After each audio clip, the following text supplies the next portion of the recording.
Next, I want to talk about getting out of the marketing death trap and into the iron triangle. So most companies have what I call typical look at me marketing. Let me tell you about my product or service, and here are our features and benefits. Well, let's face it, you may have a really great product or service and be able to talk about that, but frankly, everyone is saying just about the same thing. Whether they're telling the truth or not, they're still saying the same thing that you are.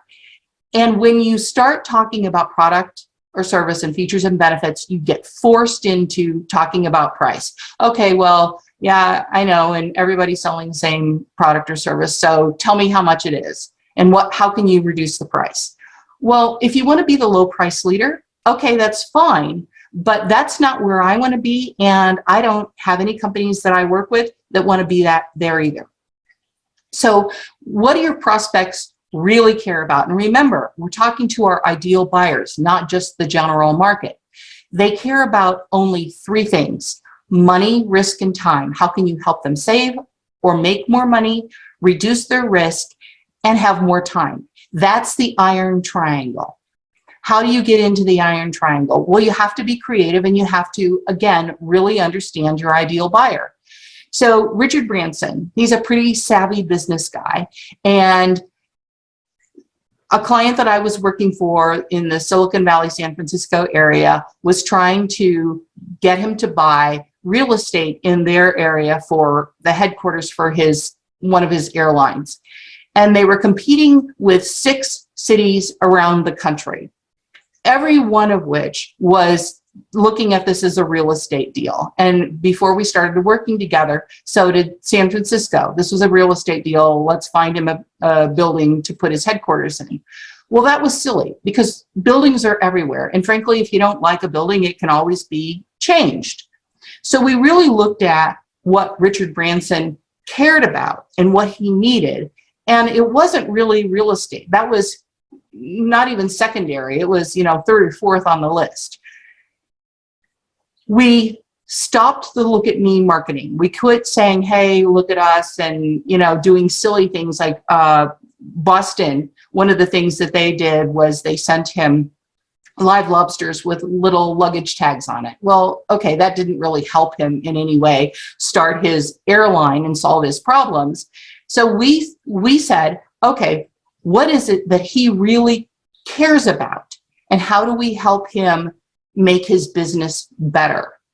And we became like Richard Branson and really got into his head and understood what he wanted and started strategically speaking to him about those things were, because we understood what his real problems are. Like with Nadia, her ideal buyers, their real problem wasn't getting a house. Their real problem was their health and what was happening with their children.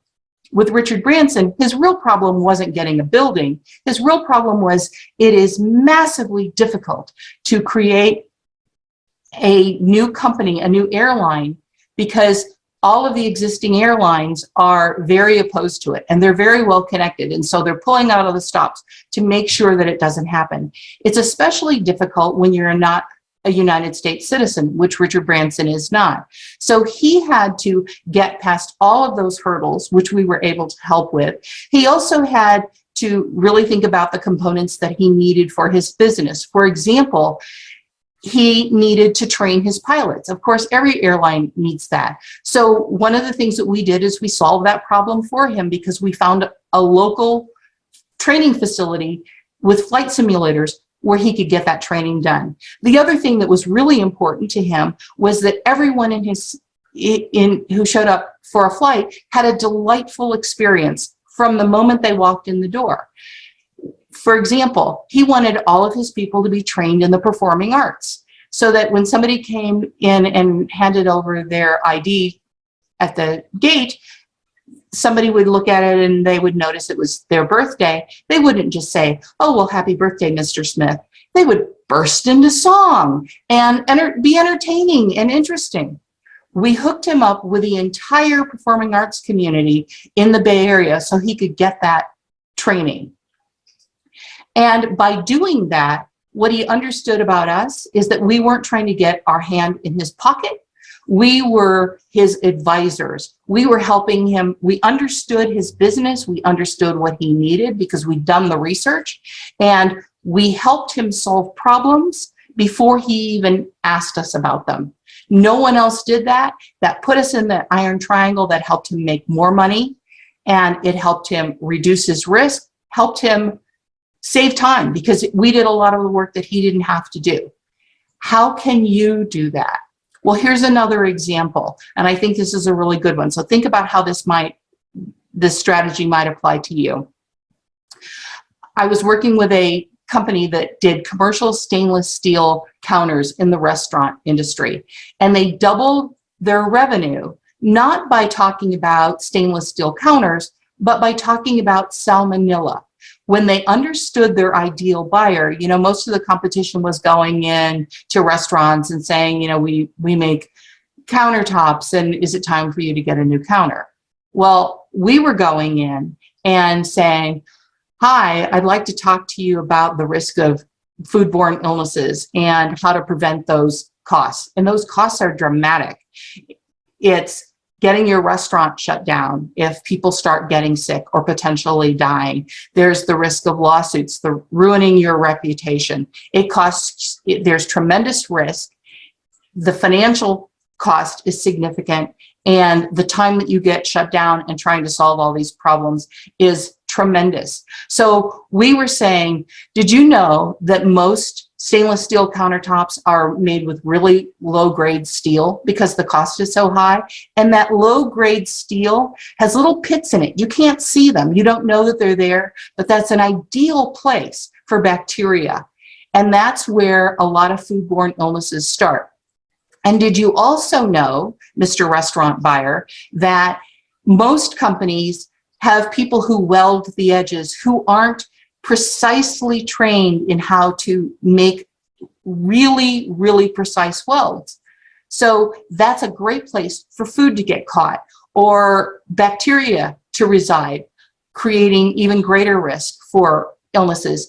And those cheap welds, those welds that aren't perfectly done, they fall apart faster because it's cheap stainless steel, imprecise welds, creating your risk of employee accidents, you know, a big gash in someone's leg because that weld has come apart. When they started talking about all of these things that the ideal buyer actually cared about that were important to them, not just replacing a countertop, they doubled their revenue in just a few months. And this is an example right now of some of the actual information that was used in our strategic messaging material. How does that apply to you? What are some of the things that you can be doing that really strategically talk to your ideal buyers? Okay. Now, we all want a really great business, but we also want to have a fabulous and great life. So how to have a massively successful business and a really great life? Well, there are really only 5 basic ways to grow your business: attract more leads and prospects, increase your conversion, increase existing account value, increase the frequency in which your buyers purchase, and do such a great job that you've got an army of referrals that you've helped so much that they're out there talking for you. Do you have comprehensive strategies and systems in place for all of these? If you're like the companies that I work with, I'm guessing that you probably don't.